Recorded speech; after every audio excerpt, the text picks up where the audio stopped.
This is the magicwordpodcast.com.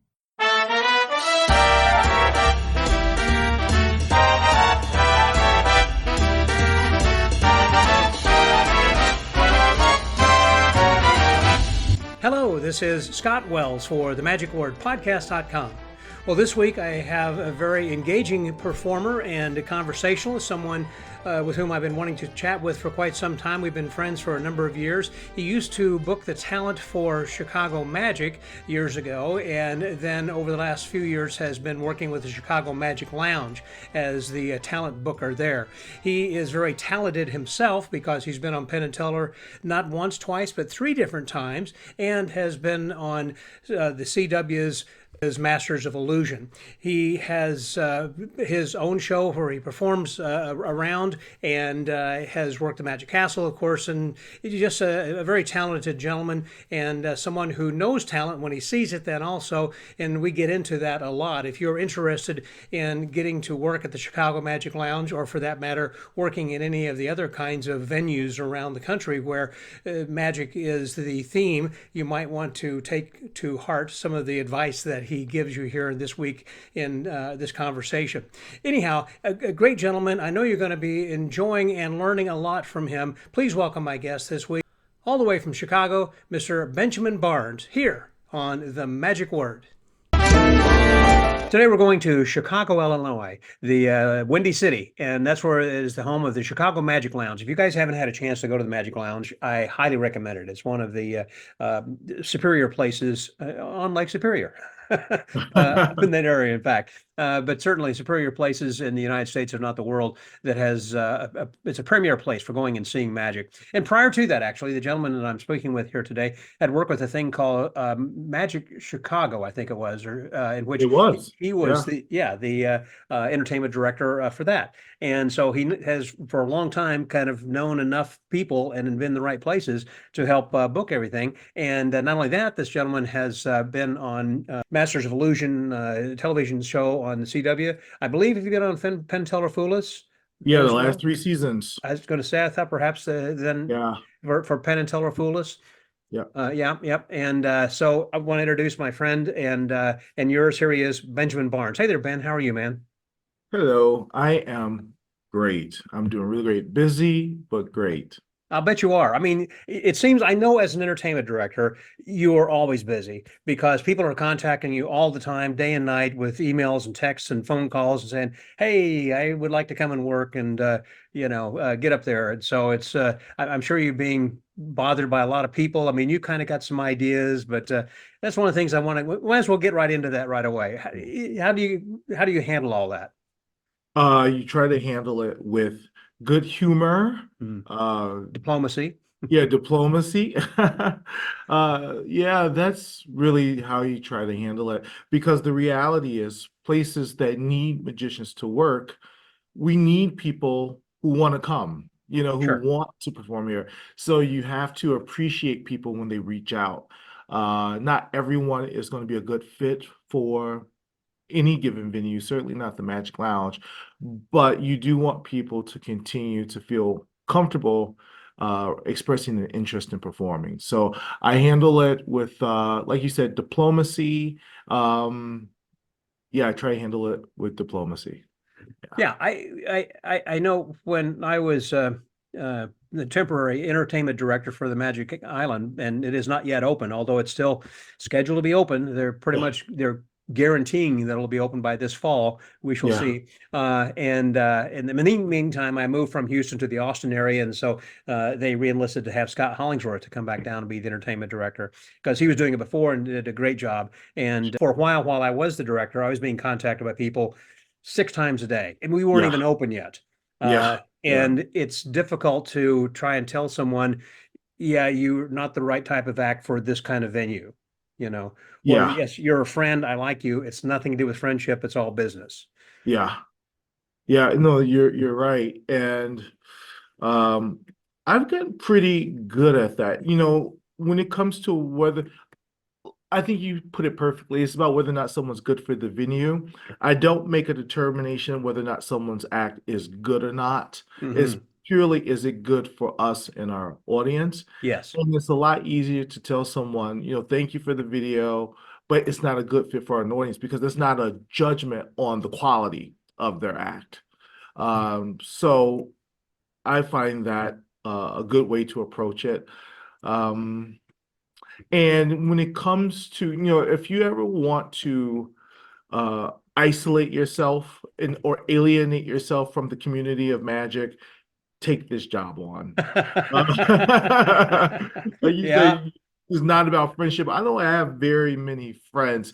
Back in the old days, I felt like I had like a ton of friends, and now, there's people who literally won't talk to me in some cases Mm. because I wasn't able to bring them down.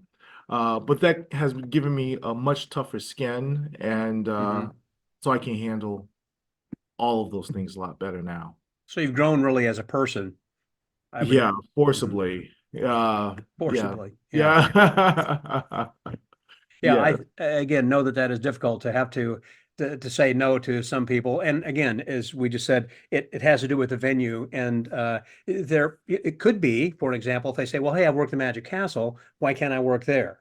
And or they might have worked at Smoke and Mirrors or whatever. The venue, for an example, at the Magic Island. I remember Scott Hollingsworth saying many years ago, and I don't know if this is going to change when he starts booking people now, but he said we really have more of a country club type of a set of people, and that yeah. means that they don't appreciate vulgar humor or Right. rude language or anything. Like in a comedy club, this is not a comedy club. This is a magic venue, basically.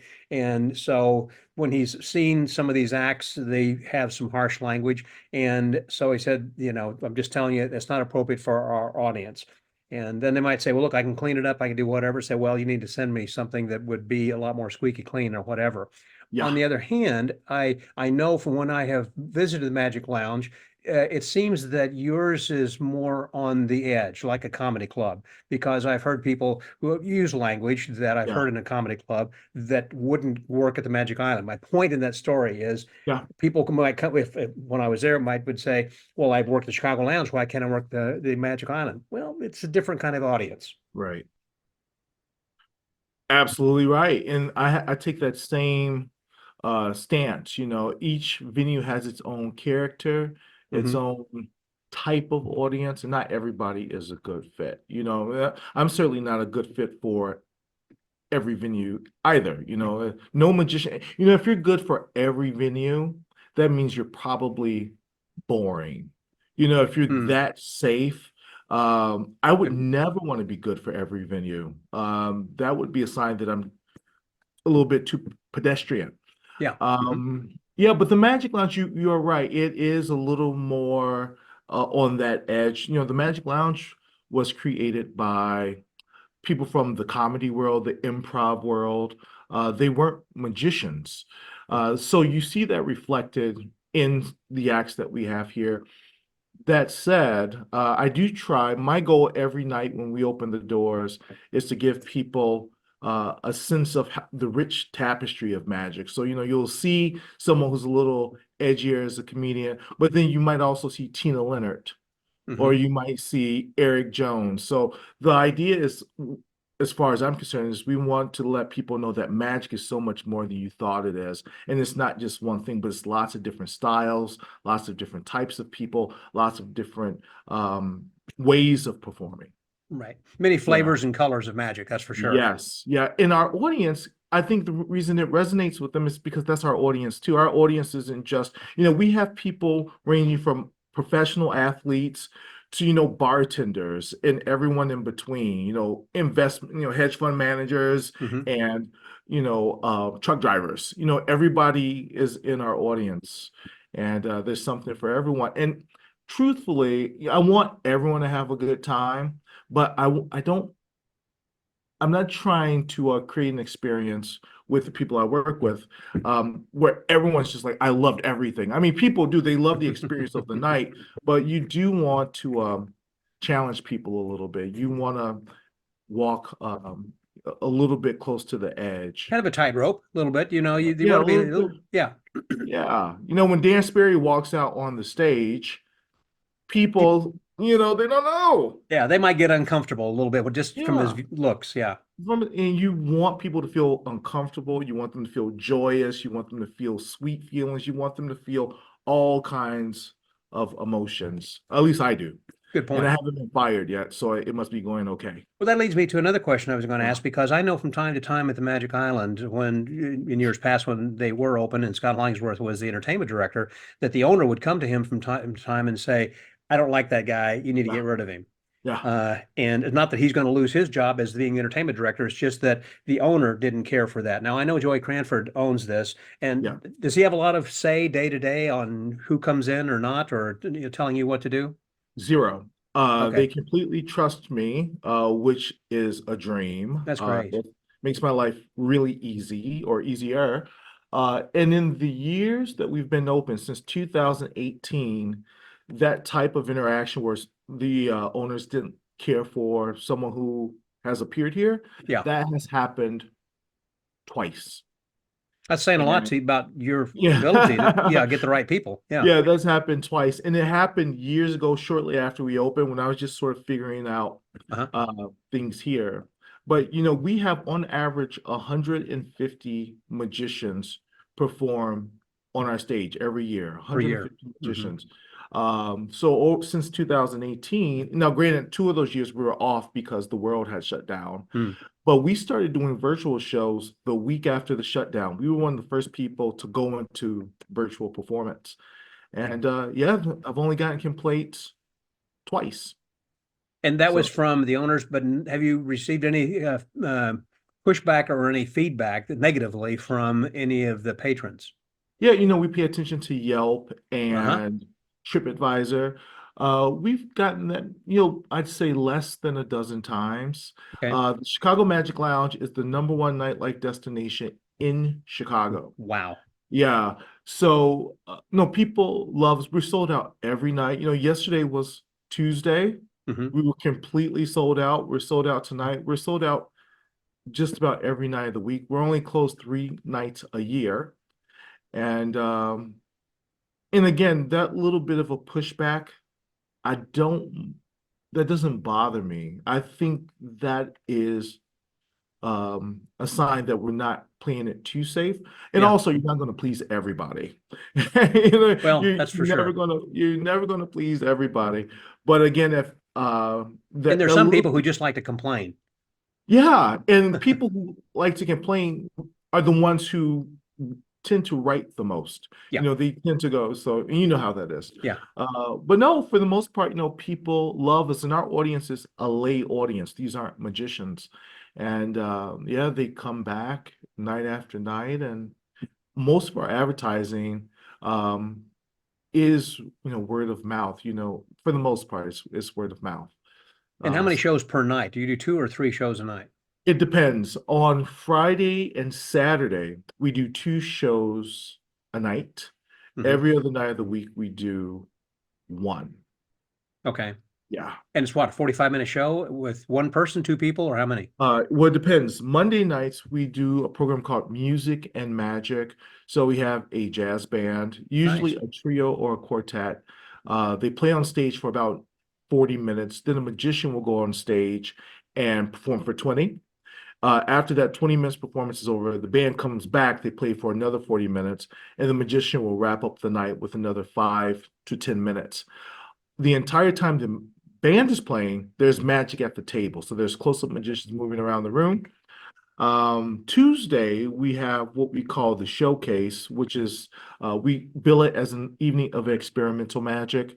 There's an hour of close-up magic at the tables, and then we have two performers go on stage. They take turns. They each do 30 minutes. We say it's experimental. In reality, 80% of that show they've done many times before. So the audience is going to get a great show, but there might be 1 to 2 effects that are newer and So it gives the guys an opportunity to try out something new on live public audience, kind yeah, but of. it's like one routine. It's not Yes, the the show. whole show, of course. Yeah, no, people got to leave here feeling like it Right, was worth the time. right. But yeah, 1 to 2 routines. And then Wednesday we do the artist in residence program, which is one performer on stage for 3 months. And right now we have Andre Shanishka. I'm still learning how to say his name, but you know the butterfly cards? Oh, That's yeah, yeah. Andre. Yeah, that's Andre. And he has three more shows, and he's preparing for a show right now. He's actually on stage, getting ready. And the show you probably saw was our signature show where Jan Orleans comes out and she's Right. the MC. Two acts on stage. We have what we call a close-up show in the back, and then we have close-up magic on the tables prior to all of that. We also have the magic bar, which is free. You don't need a ticket to come into the bar and see magic being performed nightly. Do some people just go in to see Jeff Bivick just to have a few drinks? I mean, All the time. after Yep. work and like just hang out and then leave? Yep. There's people who've been coming here for years, never been into the show, the Oh, really? signature show, but they've been at the bar. Yeah. And I think that's cool too. I think that's very cool. I know Yeah. Jeff has a quite a following. Oh yeah. Oh yeah. Yeah. No, he is something else. Now, one of the things too, I know that you got the 654 Club, which is right next door or behind the stage and everything there too. And so does that go on simultaneous or is that something that is separate? As I recall, those are two separate shows and two different ticketed items. It is a separate show. And part of the reason is this, we fit 107 people in the building. But there would be too much nosebleed Right. to do the shows at the same time, so we can't do them at the same time. But after the program on stage concludes, out of the 107 people who see that, 43 are ushered into the 654 Club, which is where I am presently, and they see was typically a close-up magic show. That's sort of a misnomer. The close-up gallery at the Magic Castle holds 22 people, Yeah. 23 people. Mhm. This room is more than twice the size of that. That said, the angles are such that people can see cards and coins and a traditional close-up magic show with no problem. But a lot of times people will take the table out and do a parlor show. This room is a lot more like the parlor of prestidigitation at the Magic Castle than it Mhm. is a traditional close-up room. Because So it it is can raked, do people can look both. down. It is Right. raked. Mhm. Yeah, yeah, it is raked. Yep. So yeah. And with that, we were talking just off camera before we started this, that some people don't even, some magicians don't even know what the 554 mean or 654 means. No, they don't know. And again, Bill Malone made that so popular. It's been one thing if you're 19 or 20 years old, maybe you don't remember Bill Malone doing that. But everybody else, that was huge. That was one of Bill's most famous routines. Yeah. And And yeah, Sam the so bellhop. yeah. And Joey used to be a concierge at the Peninsula Hotel in Chicago. And one day when he's doing his job, Bill Malone walked in. Bill was staying at the hotel. He Mhm. was in town doing something. He was performing somewhere. And him and Joy became friends. And Bill was a part of this project long before it opened, while it was under construction. And when you come into the 654 Club, on the wall, there's a frame with all of Bill's business cards from all the Chicago bars and restaurants where he used to work when he was younger. So it's kind of like Bill's room in a Yeah, way. and he performed in this room. You want to hear a funny story about Bill Yeah. performing in this Yeah. room? So Bill performed here one time, and he had one rule: no magicians could be in the room. That was his rule. No magicians. So all these magicians come because they want to see Bill Malone. Yeah. None could come in the room. And the reason he didn't want magicians in the room is he would afraid they wouldn't react the same way Sure. As the public. non-magicians, Yeah. which is probably true. Mhm. At the back of the room, there's a camera that the technicians can use so they know when to change the lights and turn on the music. We wired that camera to the main cabaret, and there's a screen that dropped down. So we broadcast it to the big room, and that way we could accommodate all the magicians. The room was completely full. They Yeah. saw Bill's full performance. But the audience in the room were a bunch of people who worked at a local sex shop, and they were a great audience, and Bill had a great time with them. Wait a minute. You say a local sex shop? Yeah, local sex shop. Oh, And okay. and this we're in the Andersonville neighborhood. This is Yeah. people here have a little bit of money, and so it's not like the trench coat, dark corner type place. Right, right. But It's rather still, affluent. Yeah. yeah, Mhm. yeah, but still, But when the show was over, Bill went out to the cabaret and he stayed for maybe 5 hours, talking with people, taking pictures, going over moves, giving advice. He was very generous. But it was cool to see him do Sam the Bellhop in the 654 Club. It was pretty amazing. Yeah. Yeah, I Yeah. understand, unfortunately, that Bill has had recently had a heart operation. Apparently, he had some problems with his arm because it was in a bad position when they were operating or something, and he's kind of one arm doesn't work or the hand doesn't work like it did before. Have you seen him recently? Yeah, I saw Bill at 4F Yeah. and he shared that with me. But but he's at peace with it. Bill, Yeah. I think every dream he had, he got to Mm, realize. good point. And I think he's done well for himself, professionally and Hmm. personally. And now he's doing, or he intends to do, seminars on performance. Hmm. And he gave me a little taste of that when I saw him at 4F, Oh, and it was nice. fascinating. Yeah. So, we're still going to see Bill a lot. He'll just be doing something different. When I interviewed or had a conversation with Robin Leach.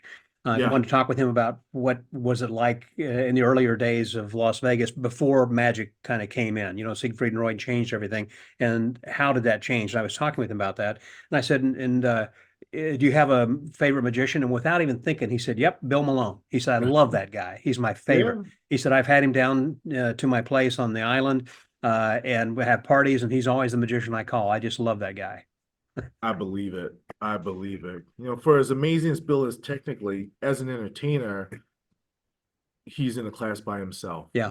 He's in a Yeah, class he's by beyond himself. compare and reproach. That's for sure. Well, I was going to ask you then about the audiences. You touched on that about how they might be different now at this location versus where you were before. I remember that this was initially a laundromat, and I remember seeing the videos when you guys were going through the whole thing, and you were and Joey was, I mean, he was stripped down to basically the just the concrete floor and working on all of that back several years ago. But prior to that, you were in another place in which you shared, I guess, with a burlesque group back then. You remember what I'm Yeah, that talking was the about? Uptown Underground. Uptown And I Underground. Yeah. wasn't really a part of the lounge back then. I was still doing Magic Chicago Yes. when those guys were there.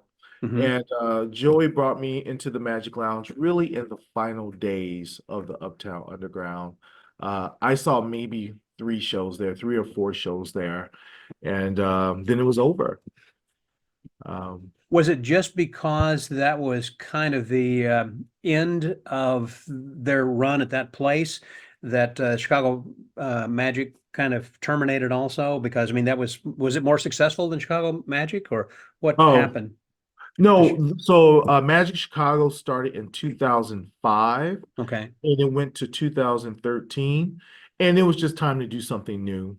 It was going to close anyway. Oh. The timing just worked out that the Magic Lounge have found an investor, and this person is very much still involved as Joey's partner in the Magic Lounge, and they needed someone who had connections to the larger Magic world outside of Chicago. But no, the Magic Chicago was just going to end. We were working with Bill Cook, who Hmm. has gone on to do lots of things. He works on cruise ships Cruise now. ships. Yeah. Yeah, Jeanette Andrews, who was just Yeah. on the cover of Genie, she worked with us since she was 15 years old. Oh. And Hmm. yeah, it was just time for me to do something different. So I was gonna walk away from it Where did they do Magic regardless. Chicago? Did they have what kind of a venue was that? Was it similar It to was it was more similar to the old Magic Magic Lounge Lounge? Hmm. location, except we were in a theater. The Uptown Underground was this burlesque theater built underneath, it was in the basement of this building. Hmm. The stage had been made by the burlesque company. It was beautiful. It was amazing. Yeah. But there was a big bar in the room, like a long bar in the room. Magic Chicago was always in proper theaters. But we were like usually the smaller theater in the complex.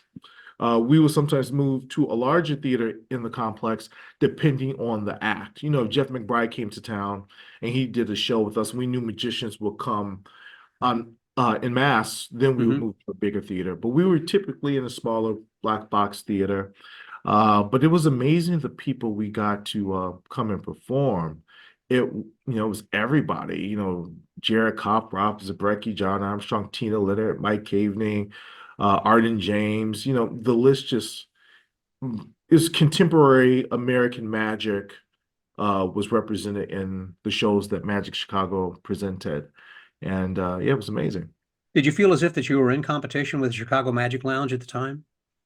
No, They I'm were not two in separate things. competition. No, no. And here's the thing, zero. Yeah, not only is it two separate things, but depending on the spirit in which something is done, like we were doing our own thing. When you do your own thing, there's never any competition. Hmm. No one is doing what you do, and what you do and how you approach it matters. That's what there's more and more magic shows popping up in Chicago, Really? and there's a lot of these smaller sort of venues popping up everywhere.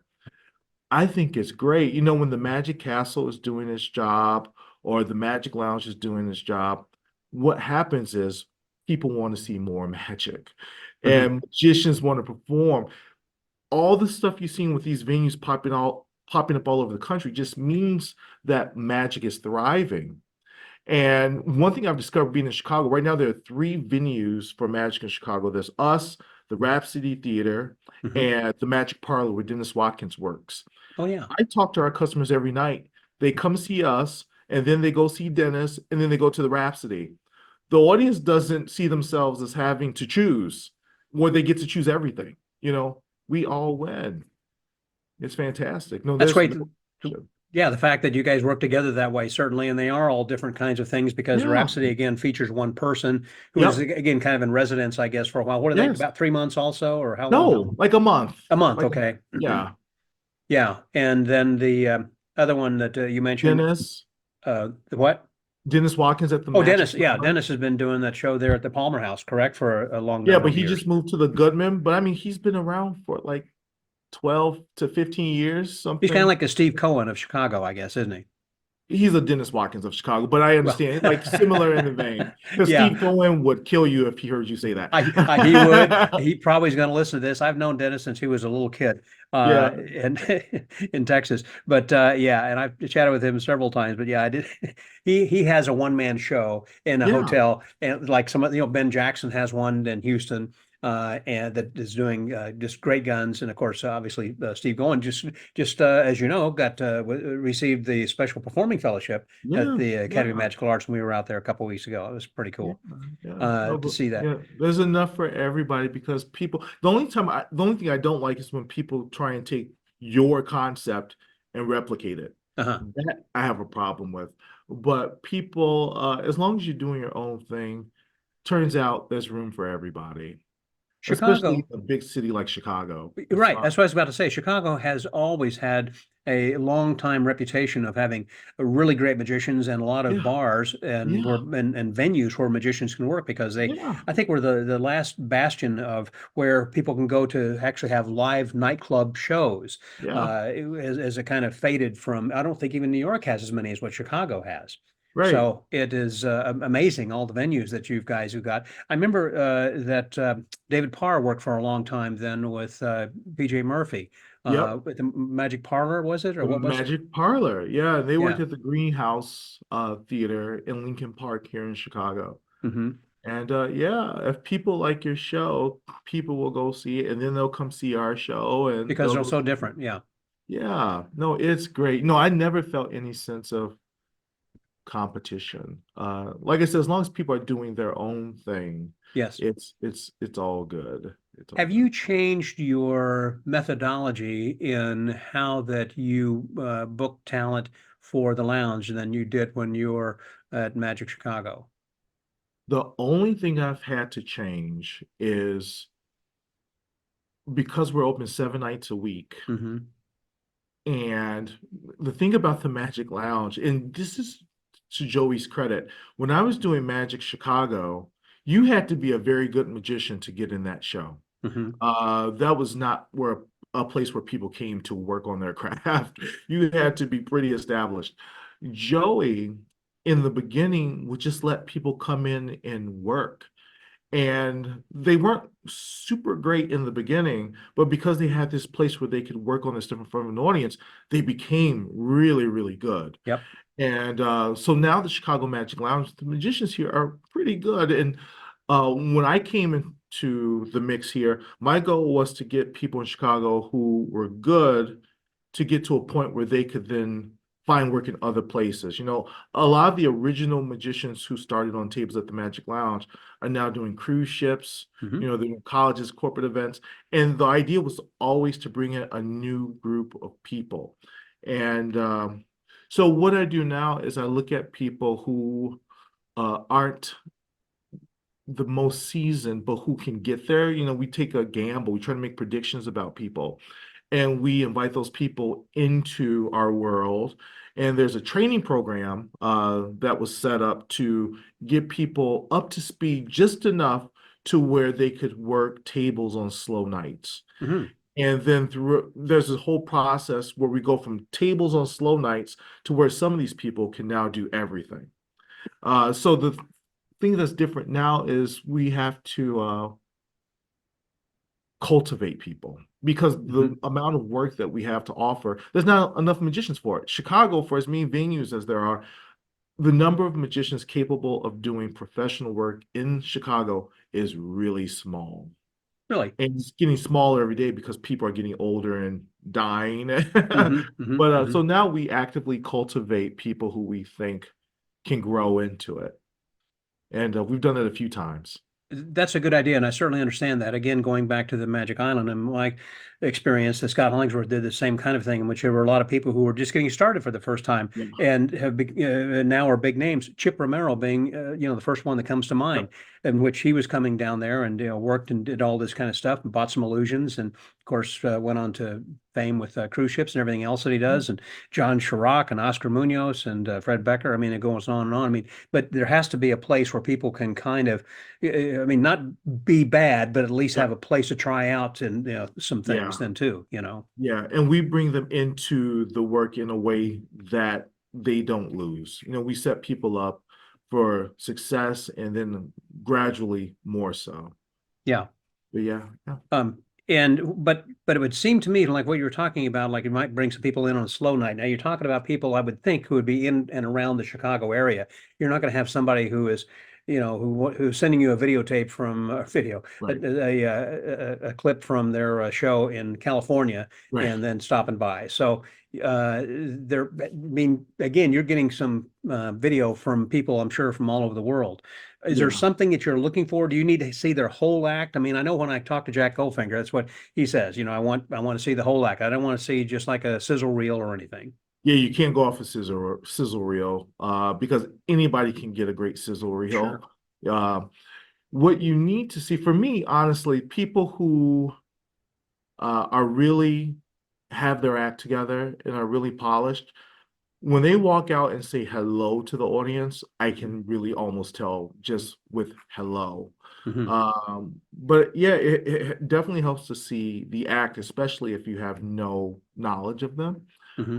And what I'm looking for is something that's not typical, not run of the mill. And part of the reason for that is if you're doing a routine with a Rubik's Cube or a Magic Square or linking rings or whatever, Hmm. for you to come to Chicago to work the Magic Lounge, we have to put you up in a hotel. We have to arrange ground transportation. We won't do that for someone who's that run of the mill when we have people in Chicago who already do that same stuff. Sure. And so we need, you don't have to be completely original. You don't have to be Robert Houdin or, David Copperfield, Yeah. but there has to be something about you that we don't have here. In terms of presentation, style, choice of material, something. And then are you entertaining? Do we think you would be entertaining for our audience? Hmm. That's huge. Our audience is lay people. They don't care if you fool them, or we don't care if you fool magicians, or if you have an act that would be great at FISM.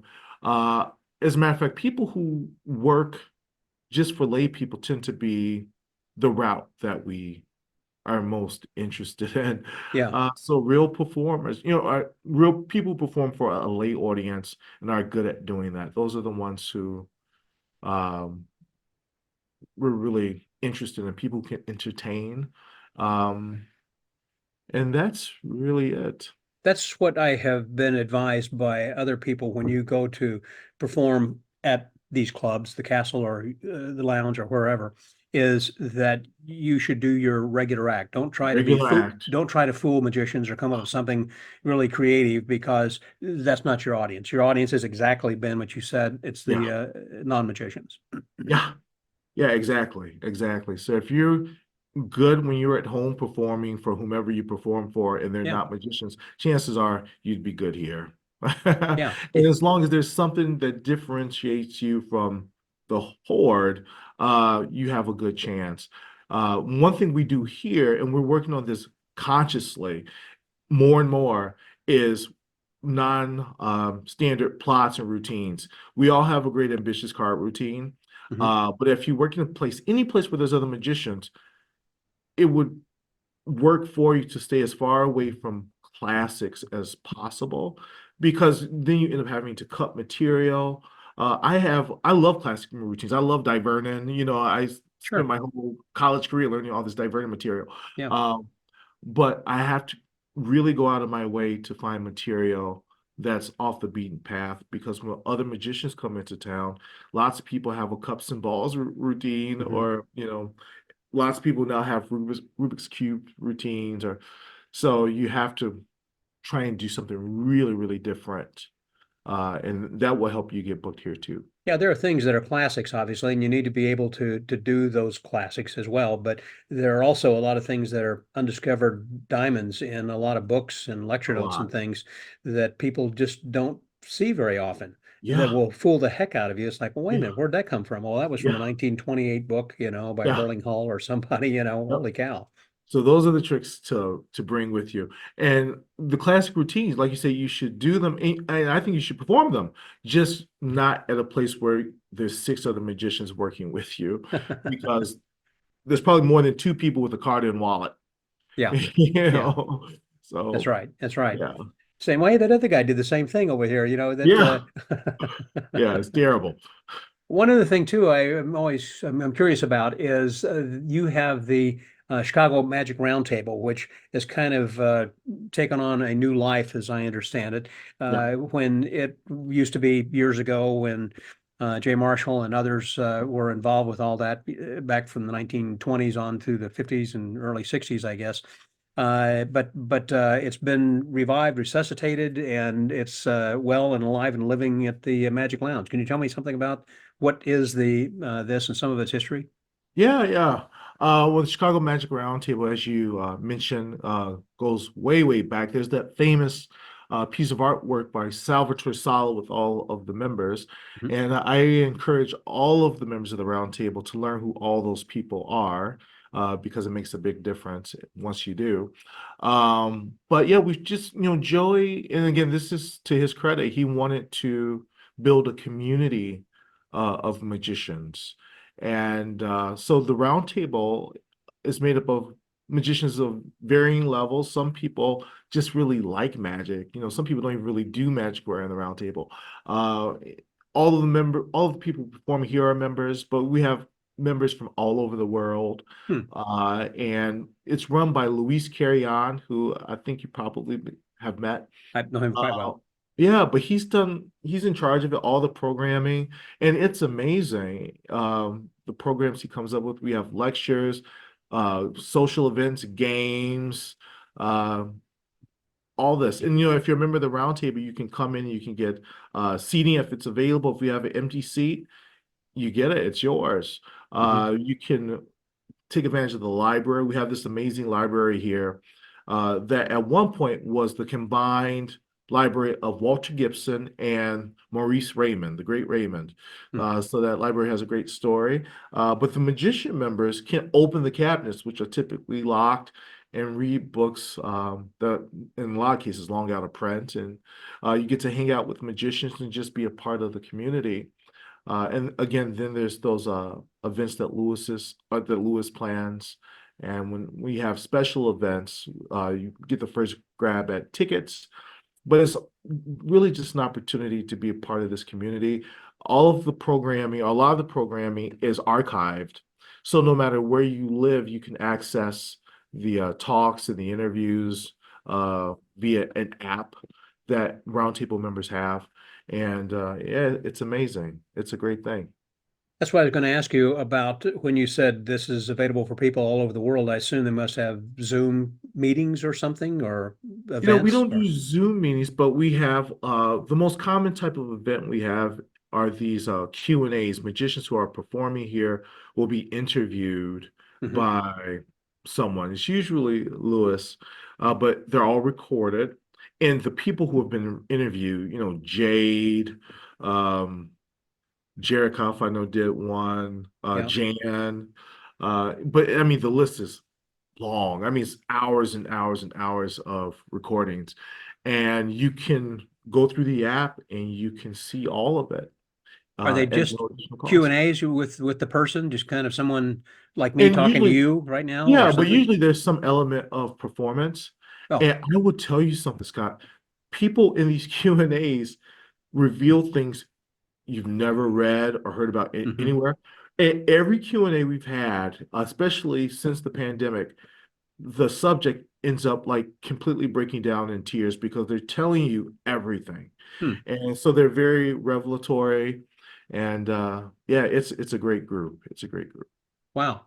Yeah. That sounds interesting. And those are available then for people who belong to the Chicago Yeah. Magic. So, um, with the roundtable, how do you join that if people are interested in learning, getting more material on that? Yeah. You can go to our website, chicagomagiclounge.com. There's a tab that says roundtable. Click on it. All the directions are there. Mhm. And we don't, if you love magic, I think there's like a brief questionnaire. You're going to get it. You're going Yeah. to get it. Yes. So we want people to join and to be as active as they can be. And so is there a different price for, like the castle has, people from out of town versus locals? Honestly, I don't know. Okay. Yeah, that's a question for Lewis. I have no Yeah. idea. Just Yeah. curious Yeah. about that then too. I know you are from Chicago originally. Is that right? Yep. Yep. And so you've been doing, I really like your coin work and card stuff. And I've seen you do it many times, like at the castle as well as like Yeah. on Masters of Illusion. Is there something that you prefer to one over the other? I mean, do you like strolling and close up better than? I like strolling and close up better only because I've been doing it so long. Mhm. It's second nature at this Natural point. to you? Sure. Yeah, it's just because I've had, been doing it since 1998. Um, I am doing more stand up now, and I like that less because it's horrifying, and I'm figuring things out as I go along.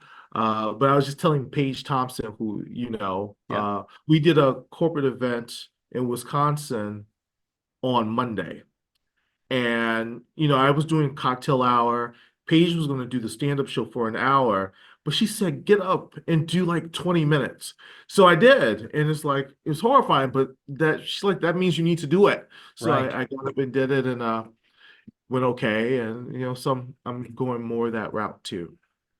So now that you've kind of broken the ice, you feel more comfortable about getting a chance to go do it more Yeah, often? I feel like I can do it. It won't be great for a while, but I'll just keep doing it and eventually I'll get there. You know, advice that I used to give people was that whenever I was getting started and was just a little bit nervous in performing for audiences, I would do it for friends and family, Yeah. right? Because they love you or, Yeah. they're going to be nice to you. So, oh, that Yeah. was great, or whatever. Yeah.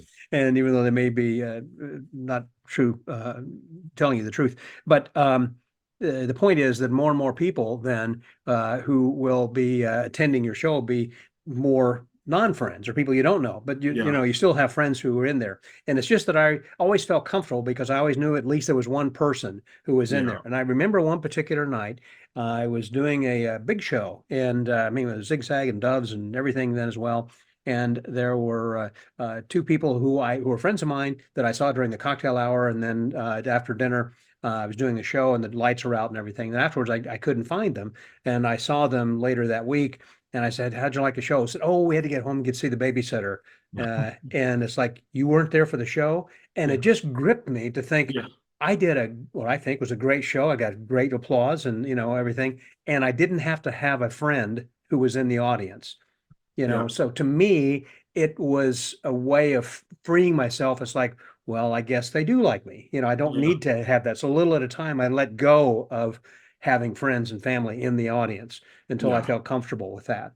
Yeah. Yeah. Yeah. So I will carry that with me. Yeah. Because I'm going to keep going. I'm going to keep doing it. So I did the parlor at the Magic Castle in March, Mhm. and that was great. That was so Do fun. you prefer the parlor over the close-up gallery? Yes.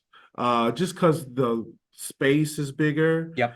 so everything else gets to be bigger. I know Mhm. people killing the close-up, and I love the close-up gallery. I've done the close-up gallery maybe 13 times, Yeah. and I just did the parlor for the first time.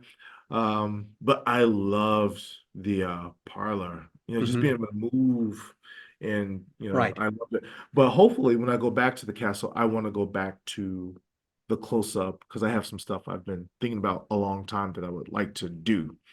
On some of the And things you're working on, are those things that you have put your own Ben Barnes spin on, like a classic or something, or are the ideas that you come up on your own? it's both. Yeah, it's both. There's a couple of things I've come up with that I've been. The nice thing about Fool Us is they don't want you to do material that's not yours. Hmm. So all the ideas I had in my little notebook that were just ideas that were collecting dust, being on Fool Us the last few times forced me to really try and make those into something.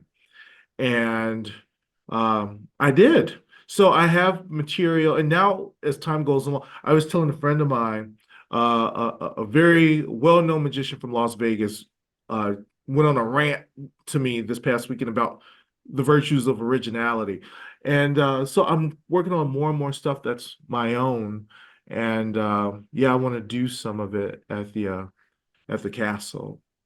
And yeah, but Fool Us, almost everything I did on Fool Us, I was on Fool Us 3 times. Uh-huh. Two of the 3 times, it was my own stuff. What So was your experience like in working with Penn and Teller on there? I mean, I assume the first time it was pretty scary. Then the second time is kind of like, well, I've already been here. I kind of got the lay of the land. And third yeah. time might have been easier or not. They all still made you nervous or what? No, no, no, no. The first time the smart thing I did is I had help. So I had Danny, Orleans, and Jan. They were kind of like my performance coaches. So I would go in there with them, work on my routine, and they would direct it. And we did that a lot. So by the time I went to Vegas the first time, what was a little nerve-wracking about that first time is you walk into the Penn and Teller Theater and you see the production and the scale of the production, Uh-huh. and it just hits you how serious this is. It looks like fun on TV, but this is serious. Yeah. And so that kind of, and when I walked onto their stage for the first time, I just couldn't believe what was going on. Now, the first 2 times, it was during COVID, so there was no Hmm. audience. I was about to ask you Uh, about that. Okay. yeah, there was no audience. And that mirrored the experience I had working with Danny and Jan in their home, Hmm. performing for an empty room. So that was okay. The first time it was nerve-wracking, but it wasn't as bad as it could have been if I had not worked with Danny and Jan. Penn and Teller, when you're performing, the entire time they're looking at iPads. Yes. They never really look at you. You see the top of their heads and they're Really? watching performance. Yeah, they're not looking at you at all. They're Because of the looking, cameras that are yeah, being, there's okay, cameras and all these different camera angles. angles. You can Yeah. see from above, the sides, the front. So they're watching because they really want to bust you. Yeah. Yeah. So they never once looked at me. I just talked to the red light on the top of the camera Huh. the first time. The second time is when I fooled them. And but it was the same situation, but the second time felt different because that's the enormity of the production. I knew what I was walking into, so I felt comfortable with that situation. The Hmm. last time, there's an audience full of people, and that was like you walk onto the Penn and Teller stage and there's this audience. I've never been on a stage like that before, a theater like that. You have to become Penn and Teller to get to a stage like that, Yeah. or David Copperfield. So to walk out to that was like, whoa. It was unbelievable, but it was fun. It was fun. And they had a new host, Brooke Burke, who's the current host, Right. and she was fun. And at this point, everyone who works on the show, I've known those people for years now. So they made me very comfortable. And Did you fool them on that third time? nope, I should have Nope. stopped it the second time. Stopped after the I second should have one. known Well, because what was that like, though? I would think it'd be kind of intimidating without any kind of an audience because you're not getting any feedback, particularly if of course, you're kind of performing for that red light out there, but out of the corner of your eye, you're seeing them look down, just kind of, you're seeing the tops of their heads, and then you're not getting the feedback as far as in the audience. Or did they have some sort of a laugh track or no, audience applause? nothing, Nothing, nothing. So it was just nothing, an empty hall. silence. But Wow. that's where the work with Danny and Jan paid off. Yeah. Because when I was working with Danny and Jan, I rehearsed reactions. Hmm. So I rehearsed pauses. So as soon as they said go, I just clicked back into the mode that I had when I was working with Danny and Jan. Yeah. Hmm. And so that prepared me so much. And that is completely different from the Masters of Illusion because there you're just performing and you're not having to feel as if that you're competing for a prize or something. You're not Yeah. you're just trying to win over the audience. You're not trying to win a win a trophy, kind Yeah. of thing. Well, I would tell you with Fool Us, I never once thought I would fool Penn and Teller. Mm. Teller is a genius. Hmm. I Yeah, yeah. don't expect to fool Teller, not at all. But yeah, Masters of Illusion was completely different. But again, that came after being on Penn and Teller at least once, so I felt a little more comfortable. And I had a lot of friends there. I saw you there, and Hmm. Alexandra was there, and Anna Rose, all these people I knew, which made Made it you a little easier. feel a little bit easier. Yep, Yeah, yeah. exactly. On a completely different direction, before we start to wrap up over here, I remember some years ago when Max Maven had put out a trick called Manhattan Transfer, and you were the Okay. one who was involved with Oh, that. yeah, So you've known Max for a long time. How did you long come time. to be associated with him on that one? Well, my relationship with Max began almost 25 years ago, something like that. I was a student of Eugene Berger's. I started studying with Eugene when I was 19. Hmm. And me and Eugene, there came a point where we were together, me, Eugene, and David Kovac, Yeah. almost every night. Mm. Um, and so when Max would come to town, I was just there. And the very first time I worked the Magic Castle, Max hired me. He was the first person to bring me to the Magic Castle. But I just got to know Max really well.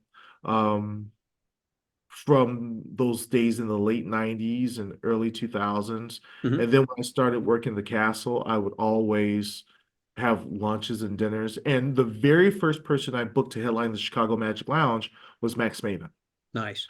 So when Max started working on this project, he just called people he wanted to help him with it. And I got that call. And that's how Hmm. I became involved with that. Yeah. Well, I wondered about that. I mean, I like the trick, and during COVID, I'd use that several times, or sometimes whenever I'm in a Zoom meeting or like a club meeting, and they're having magicians, doing something online. Yeah. That's one that I had done. It's a great trick. Yeah, yeah, and Yeah. Max, he just had all that in his head ready to go. From all the stuff he did on TV and with the Yeah. hockey game. Yeah, so Well, I gathered that it was something that was a connection with Eugene Berger because I gathered also that you had probably been around Eugene for a while. You just answered that. You've been with him, studied under him since you were 19. And yeah. that had to be quite an experience to spend that much time with a master like Eugene. Yeah, because he teaches you the stuff that Eugene taught me. Yes, he taught me magic tricks and techniques, but Eugene taught me how to live life. Wow. He taught me how to live my life. And very close friends of mine, I tell them in my day-to-day life, I am channeling three people. I'm channeling my father, Jack Goldfinger, who's a very close friend, and Eugene.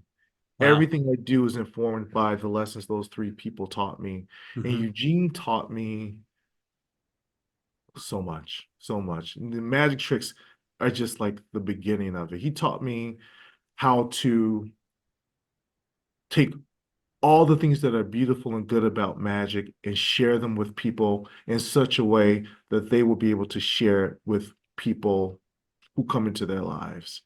You know, he was something. He was really a special person. Hmm. Yeah. Yeah. And Jack, of course, just has so many Yeah. things that experience.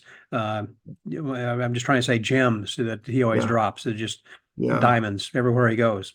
Yeah. Yeah. And but you know, there's a Jack we all know, and there's a Jack nobody knows. Hmm. And the Jack that nobody knows, I get to know a little bit of that That's person. pretty darn cool.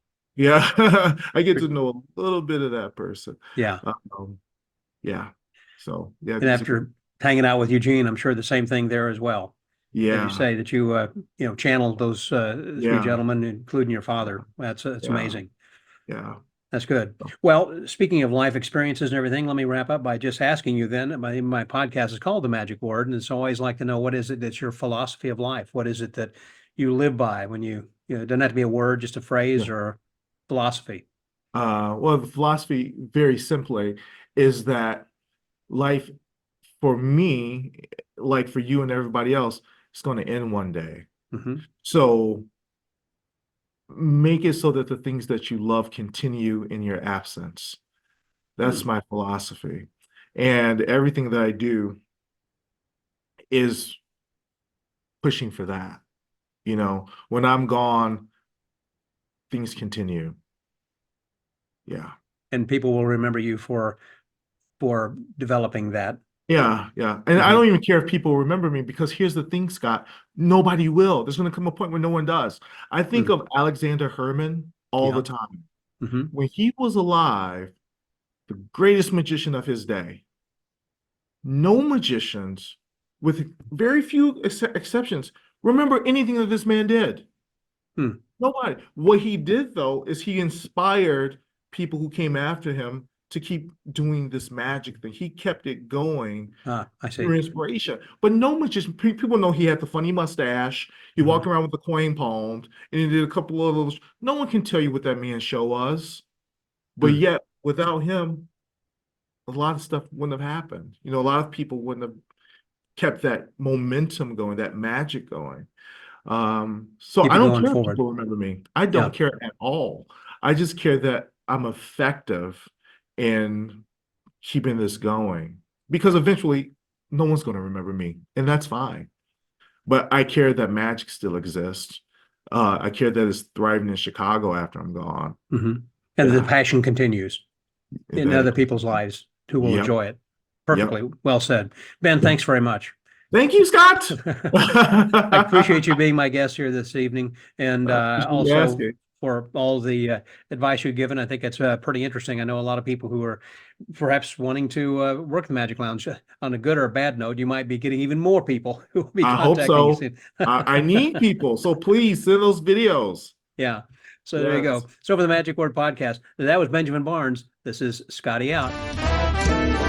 Thank you very much, Ben. That was a wonderful and delightful conversation. I enjoyed getting a chance to have quality time to catch up with you and also some of the advice that you have given us about what it takes actually to work at the Magic Lounge. I hope that this was beneficial for all the listeners then as well. Even if they don't plan on working, at least they have a better idea of what level people need to be whenever they attend. And also, if they go to watch, they know what level of entertainers they expect to see at the Chicago Magic Lounge. And also, again, people can check into the Magic Roundtable, Chicago Magic Roundtable, if they want to, and see about joining that then as well. Well, we have just reached the end of this week's episode. We've got a lot of things coming up in the future. I'm soon going to be attending a couple of conventions. I'll soon be going to Abbott's Get Together, followed by Magic Live, and that's a huge one, as you know, about 1,600 people or so. And during that time, I'll have a chance not only to deliver to you some daily updates, but also we'll be talking with at length with some people, so we'll have some extended episodes then in the future as well. So be sure to come back and tune in for those. And And not all of them are videos like this is, but some are actually just audio because they're podcasts and I'm recording them that way.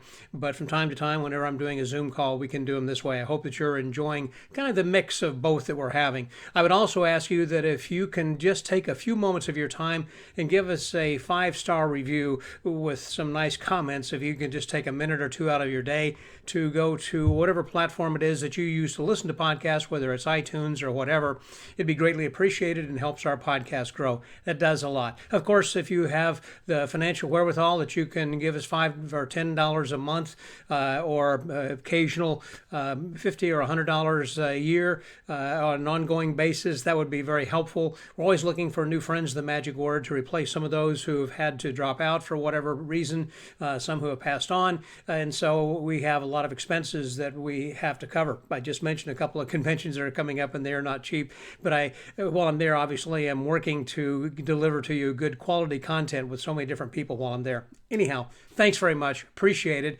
Please like and share this video as well as our podcast at themagicwordpodcast.com. So until next week, stay well, get booked, and make it so that everything that you do will help magic to continue far into the future. This is Scotty out.